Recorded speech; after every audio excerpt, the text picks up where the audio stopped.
Welcome. Thank you so much for joining us today. We are actually live right now, currently at the Enlit Asia Bangkok 2022 conference. I'm also right now welcomed by Toshiro Kudama, the CEO of JERA for Asia. Thank you so much for joining today. Thank you very much for the invitation.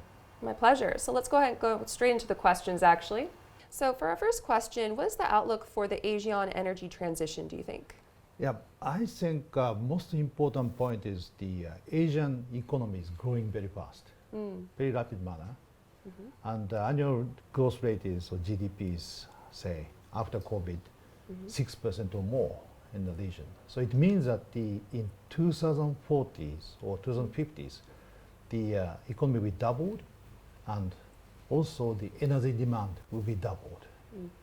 And IEA estimates that it will be supported by the 2050, still fossil fuel is a dominant fuel, coal and gas. So that's the first point, very important point. The second point, in that sense, the renewable will not, serve 100% for the economy, So we need a base of power to support the economy, the growth. So this is a very important point. And in that sense, I think, so to meet the demand and supply, and also we would like to say, reduce CO2 emissions. So such kind of divergent, issues we are facing. I think the phased approach is very much needed. Phased approach. First of all, we should say maximize the usage of renewables. Yes, in our region. And secondly, we should introduce gas-fired power or the intermediate, means to fulfill these issues. So intermediate manner, the gas-fired power to switch coal-fired power plant gradually, while we maximize the usage of renewables and storage systems, and in the future, we switch coal-fired power plant gradually into ammonia and hydrogen combustion, which is not emit CO2s. So that's my approach, our JERA's approach to think about. So firstly, the intermediate manner, we introduce gas-fired power plants. And in the later stage, we develop the technology with ammonia and hydrogen to come up to supply for the energy demands. So that's we can foresee in the Asian region. Perfect. Thank you so much. Yeah. So going back to, we actually chatted about this a little bit before with regards to ammonia and how we're seeing more and more that it is a topic of conversation. So why do you believe ammonia is a promising technology for power generation, in your opinion? Yep. The ammonia, the three folds, it's a proven usage in the factories or power generation plants, etc. So this is proven. Secondly, it's very handy. So minus 33.5 degrees centigrade, it will liquefy in the ambient pressure. And if the ambient temperature, if you pressurize it and 8.5 attar, it will be liquefied. So compared with the hydrogen, so it's very easy to handle and easy to carry. So it's a very intensive hydrogen carrier.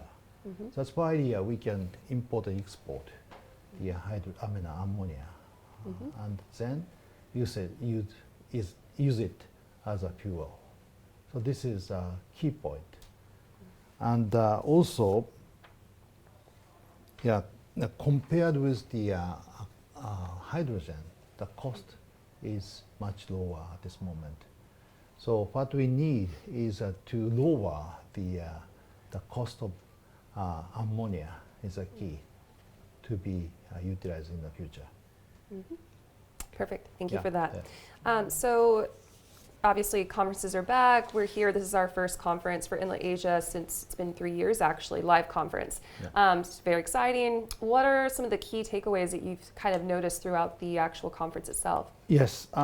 Last time I participated in the KL conference it was 2019, and Yep. at that time, all the people the criticizing the coal-fired power plants and to replace it by renewables only at that time. But 2-3 years have passed, and now we, JERA, announced the transition plans in 2020, 2 years ago, about our plan to utilize nitrogen, ammonia and hydrogen. So now all the Asian countries are now keeping interest on that, and even the European players are now asking and developing such kind of technology of ammonia usage and hydrogen usage. So that's the key takeaways from this conference. It's a trend now. It's a mainstream for the Asian countries. That's my point. Perfect. Yeah, I think that what we're seeing now is that there's just so many different types of solutions, and we're going to need to continue to develop those more and more as the time progresses if we want to get to that decarbonized state. Yeah. So, okay, well, thank you so much for sharing your insights today, Kudama-san. It was a pleasure speaking with you today. Thank you very much. And now JERA is demonstrating the ammonia co-combustion in our Hekinam power plant, 1,000 megawatt unit. And please come to see the reality, and we would welcome you. Thank you very much. Thank you for the invite. Yep. Thank you so much for joining today. And if you'd like to learn more about JERA, please check out the website, the same also with Enlit Asia. Have a great day, everyone, and thank you for joining. Thank you so much. Thank you very Pleasure. much. Thank you.